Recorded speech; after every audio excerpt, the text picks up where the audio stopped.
عليكم ورحمة الله تعالى وبركاته. نحمده ونصلي على رسوله الكريم أما بعد.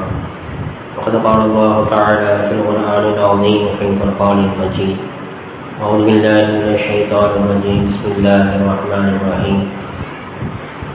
شهد الله أنه لا إله إلا هو والملائكة أولو العلم قائما بالقسط.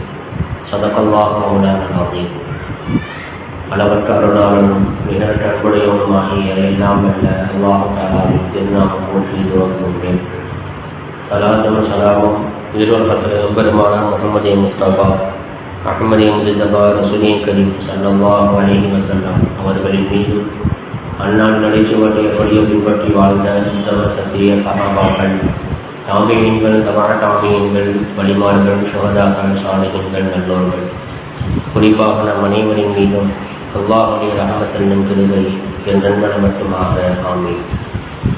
கண்ணியமிக்க அல்லாஹ்வின் அடியார்களே, மேலான பெரியார்களே, சகோதரர்களே, சகோதரிகளே, தாய்மார்களே, அல்லாஹ்வுடைய மாபெரும் கிருபையினால் புனிதமிக்க ரமலானுடைய மாதத்தின் 13வது நாள் தராவீஹை நிறைவு செய்திருக்கின்றோம். அல்ஹம்துலில்லாஹ். கண்ணியமிக்க அல்லாஹ்வின் அடியார்களே, நபிகள் நாயகம் ஸல்லல்லாஹு அலைஹி வஸல்லம் அவர்கள் சொன்னதை போன்று 2வது 10 மஃபிரத்துடைய 10ஆக இருக்கிறது. இந்த மஃபிரத்தை நாம் பெற்றுக்கொள்வதற்கு உண்டான 10 விதமான அமல்கள் இருக்கின்றது. அதில் 2 அமலை நாம் பார்த்திருக்கிறோம். 3வது அமலாக மார்க்க கல்வியை தேடியார் செல்கின்றார்களோ, மார்க்க கல்வியை பெற்றுக்கொள்வதற்காக தியாகம் செய்கின்றார்களோ அவர்களுக்கு அல்லாஹ்வுடைய மன்னிப்பு. பொதுவாகவே அல்லாஹ் சுப்ஹானஹு வ தஆலா ஒரு செயலை நாம் செய்யும் பொழுது அதற்கு நல்ல காரியங்களாக இருக்கும் பட்சத்தில் அதற்கு மன்னிப்பு வழங்குகிறார். ஆனால் மார்க்க கல்வியை பொறுத்த வரைக்கும் அல்லாஹ் மன்னிப்பதோடு கடலில் இருக்கக்கூடிய மீன்களும், பானத்தில் இருக்கக்கூடிய மலக்குமார்களும், பூமியில எத்தனை ஜீவராசிகள் இருக்கிறதோ அவை அனைத்தும் மார்க்க கல்வியை தேடி செல்லக்கூடிய அந்த அடியாருக்காக வேண்டி அவை அனைத்துமே பாவ மன்னிப்பு தேடுகிறது. இது வேற யாருக்கும் கிடைக்காத ஒரு பாக்கியம். ஒரு நன்மை நம்ம செய்யணும்னா அதுக்கு நமக்கு கூலி கிடைக்கும். ஒரு தீமை செய்யணும்னு சொன்னா அதுக்கு தண்டனை கிடைக்கும். ஆனால் அல்லாஹ் சுப்ஹானஹு வ தஆலா அல்லாஹ்விடத்தில் நாம் பாவ மன்னிப்பு கேட்கும்போது பாவத்தை மன்னிப்பது மட்டுமல்லாமல் வானத்தில் இருக்கக்கூடிய மலக்குமார்கள், கடலிலே இருக்கக்கூடிய மீன்கள், பூமியில் இருக்கக்கூடிய அத்தனை ஜீவராசிகளும் அவர் ஒருத்தருக்காக வேண்டி பாவ மன்னிப்பு தேடுகிறது என்று சொன்னால் அது யார் மார்க்க கல்வியை தேடி செல்கிறார்களோ அவர்களுக்கு மட்டும் கிடைக்கக்கூடிய உயர்வான ஒரு அந்தஸ்து இந்த அந்தஸ்து. அல்லாஹ் சுப்ஹானஹு வ தஆலா தன்னை இறைவன் என்று குர்ஆன்ல ஒரு ஆயத்தில் சொல்லிட்டு தன்னை மட்டுமே வணங்க வேண்டும், வணங்குவதற்கு தகுதியானவன் நான் தான் என்று சொல்லிவிட்டு 2 நபர்களை அதற்கு சாட்சியாக ஆக்குகிறார். 2 நபரை அல்லாஹ் சாட்சியாக ஆக்குறான். சூரா ஆல இம்ரான் அல்லாஹ் சொல்றான்: ஷஹிதல்லாஹு அன்னஹு லா இலாஹ இல்லாஹு வல் மலாயிகத்து உலுல் இல்மி காயிமன் பில் கிஸ்த். அல்லாஹ் சுப்ஹானஹு வ தஆலா அவன்தான் வணங்குவதற்கு தகுதியானவன். எப்படிப்பட்ட இறைவன்? நீதத்தை நிலைநாட்டக்கூடிய உயர்தரமான ஒரு இறைவன் அல்லாஹ் சுப்ஹானஹு வ தஆலா. அதில் மலக்குமார்களையும் மார்க்க ஞானத்தை பெற்றிருக்கக்கூடியவர்களையும் அதற்கு சாட்சியாக அல்லாஹ். வஉலுல் இல்மி வல் மலாயிகத்து வஉலுல் இல்மி காயிமன் பில் கிஸ்த். மலக்குமார்களையும் உலுல் இல்மி என்று சொல்லக்கூடிய மார்க்க ஞானங்களை பெற்றிருக்கக்கூடிய அந்த கல்விதாரர்களையும் அல்லாஹ் சாட்சியாக ஆக்குறான். அப்ப அல்லாஹவே ஒருவரை சாட்சியாக ஆக்குறான்னு சொன்னா அப்ப எவ்வளவு பெரிய ஒரு அந்தஸ்தை அவர் பெறுகிறார், எவ்வளவு பெரிய பாக்கியத்தை அவர் பெறுகிறார் என்பதை நாம் யோசித்து பார்க்க முடியும். அதிலும் குறிப்பாக மார்க்க கல்வி என்பதை நம்ம மார்க்கத்தை பொறுத்த வரைக்கும் வெறும் சிறுவர்கள் மட்டும் கற்றுக்கொள்வது அல்லது பெரியவர்கள் மட்டும் கற்றுக்கொள்வது அல்ல. சிறியவர்கள் முதல் பெரியவர்கள் வரை, ஆணாக இருந்தாலும் பெண்ணாக இருந்தாலும் அனைவருமே என்ன செய்யணும்? இந்த மார்க்க கல்வியை முழுமையாக கற்றுக்கொள்ள வேண்டும். இந்த மார்க்க கல்விக்காக வேண்டி எத்தனையோ பல தியாகங்களை செய்து நமக்கு குர்ஆன் ஹதீஸிலிருந்து மார்க்க சட்டத்தை எடுத்து கொடுத்திருக்கக்கூடிய இமாம்களுடைய வரலாறுகளை நாம் பார்த்தோம் என்று சொன்னால், அந்த இமாம்களை உருவாக்கியவர்கள் யார் என்றால் பெண்கள் தான். இஸ்லாம் இதுவரைக்கும் வளர்ந்திருக்கக்கூடியதற்கு உண்டான காரணமே பெண்கள் தான். ஏனென்று சொன்னால், பெருமானார் ஸல்லல்லாஹு அலைஹி வஸல்லம் அவர்கள் ஆரம்ப காலகட்டத்தில் எந்த விதமான ஒரு உதவியும் இல்லாமல் தன்னந்தனியாக இருந்தாங்க. எப்பொழுது அன்னைய கதீஜா ரலியல்லாஹு தஆலா அவர்களை திருமணம் முடித்தார்களோ 40வது வயதிலே நபித்துவம் கிடைத்தது. நபித்துவதற்கு பின்னால் அந்த ஏகத்துவத்தை எடுத்து சொல்லும் பொழுது ஏற்பட்ட அந்த துன்பங்களும் துயரங்களும் அலாதியானது. அந்த நேரத்திலே அவர்களுக்கு ஆறுதலாக இருந்தது யாருன்னு சொன்னாங்க, அன்னை கதீஜா ரலியல்லாஹு தஆலா அவர்கள் ஆறுதலாக இருந்து பெருமானார் ஸல்லல்லாஹு அலைஹி வஸல்லம் அவர்களுக்கு பல ஆறுதலான வார்த்தைகள் என்ன செஞ்சாங்க சொன்னாங்க. இது நீண்ட சம்பவம். நம்முடைய மார்க்கம், இஸ்லாமிய மார்க்கம் ஆரம்பம் முதல் இன்று வரைக்கும் தொடர்ந்து நம்மிடத்திலே இருக்கிறது என்று சொன்னால் அதற்கு மிகப்பெரிய ஒரு காரணம் பெண்கள் தான். பெண்கள் நினைத்தால் நல்ல ஒரு சமுதாயத்தை உருவாக்கவும் முடியும். ஒரு பெண் நினைத்தால் ஒரு சமுதாயத்தை முழுமையாக அழித்துவிடவும் முடியும். ஆவதும் பெண்ணாலே அழுவதும் பெண்ணாலேன்னு சொல்லுவாங்கல்ல, அது பெருமானார் ஸல்லல்லாஹு அலைஹி வஸல்லம் அவர்கள் சொல்லியிருக்கக்கூடிய மிகப்பெரிய ஒரு வார்த்தை. ஸல்லல்லாஹு அலைஹி வஸல்லம் சொல்றாங்க, ஒரு பெண்மணியால ஒரு சமுதாயத்தை, சிறந்த சமுதாயத்தை உருவாக்க முடியும், அதே பெண்ணாலே ஒரு சமுதாயத்தை சீர்கெடுக்கவும் முடியும் என்பதாக சொன்னாங்க.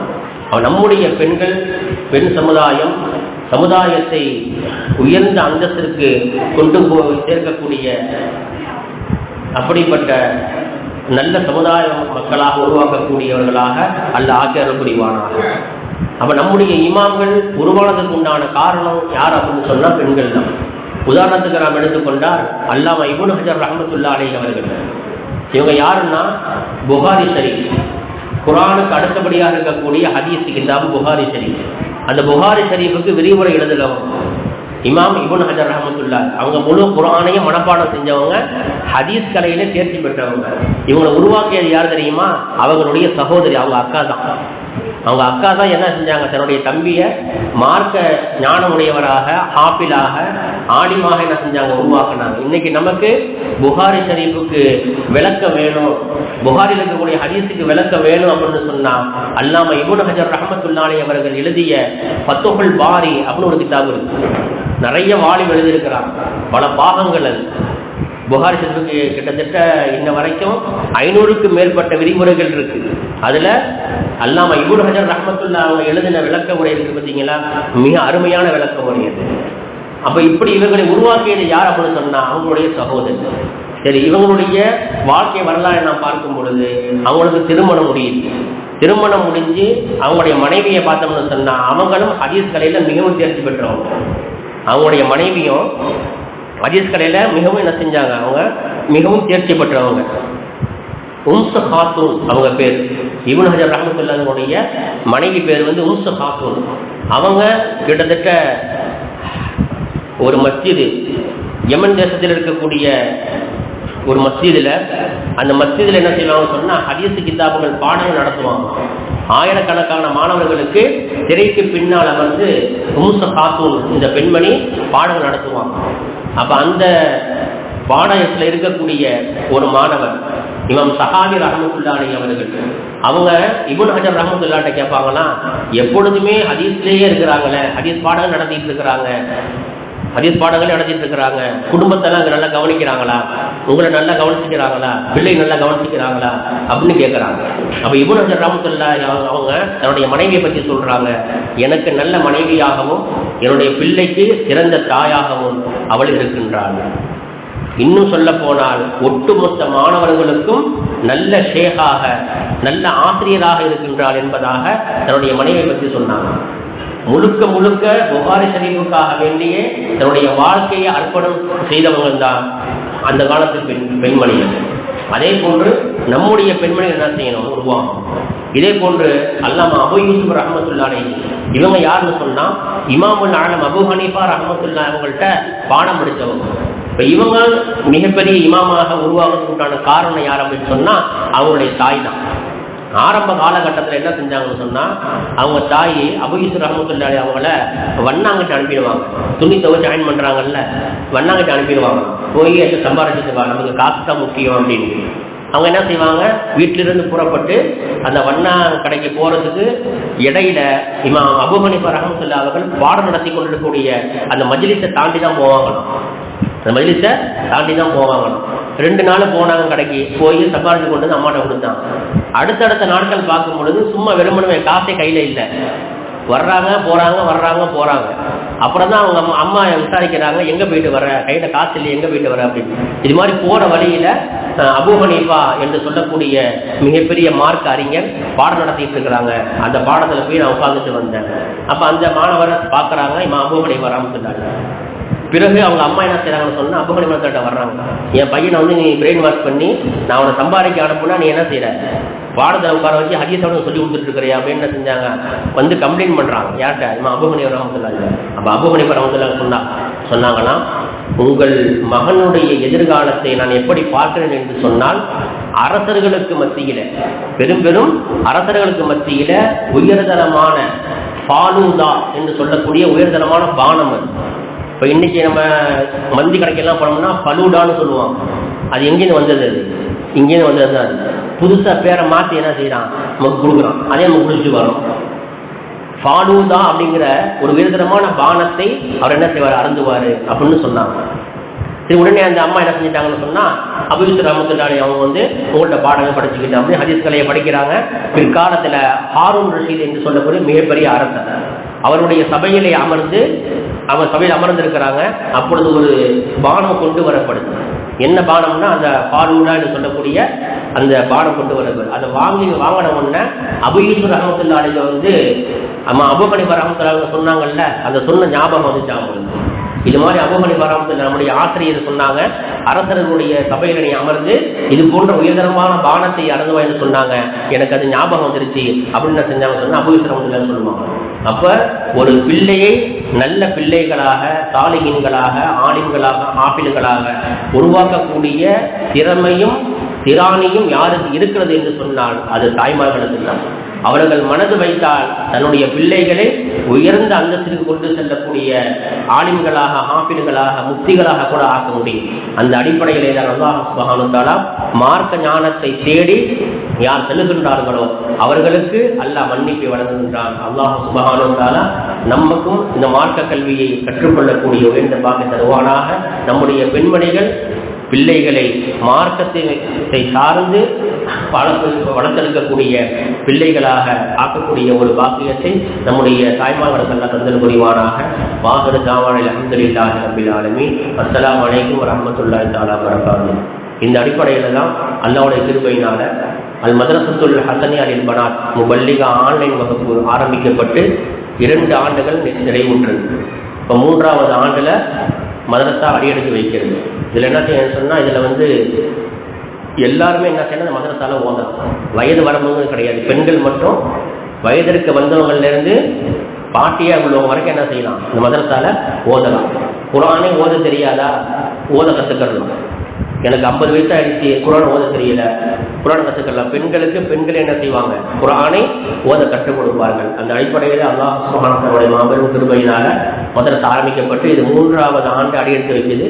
3 ஆண்டு நிறைவுற இன்ஷா அல்லாஹ் வரக்கூடிய ரமலானுக்கு முன்பதாக அல்லாஹ்வுடைய மாபெரும் கிருபையினால நிர்வாகத்தினுடைய அனுமதியோடும் ஜமாத்தார்களுடைய ஒத்துழைப்போடும் இன்ஷா அல்லாஹ் பட்டமளிப்பு விழா நம்முடைய பள்ளிவாசலில் சிறப்பான முறையில் நடைபெறும். எந்த ஊரிலும் நடைபெறாத ஒரு பட்டமளிப்பு விழா. எப்படி அப்படின்னு சொன்னால், நம்ம ஊரு பிள்ளைங்க நம்ம மதரசால போது நம்ம ஊர்லேயே பட்டம் வாங்குறது. இது எந்த ஊர்லேயும் கிடையாது. நல்லா யோசிச்சு பாருங்க. ஒரு வெளியூர் மதரசான்னு சொன்னால் பல ஊர்கள்லேருந்து வந்து என்ன செய்வாங்க, மதரசாக்களில் ஓதுவாங்க, வந்து பட்டம் வாங்குவாங்க. ஆனால் நம்ம ஊர் இந்த விஷயத்தில் ஒரு தனி சிறப்பை பெறுகிறது. நம்ம ஊர்லேயே மதரசா, நம்ம ஊர்லேயே ஓதி இங்கேயே என்ன செய்யறாங்க, நம்முடைய பிள்ளைகள் சனது வாங்க போகிறாங்க. அல்லாஹ் சுப்ஹானஹு வ தஆலா அப்படி சனது வாங்கக்கூடிய உயர்ந்த பாக்கியத்தை தந்தல் புரிவானாக. வாஹிரு தஅவானா அல்ஹம்துலில்லாஹி ரப்பில் ஆலமீன். அஸ்ஸலாமு அலைக்கும் வரஹ்மத்துல்லாஹி தஆலா வபரகாத்துஹு.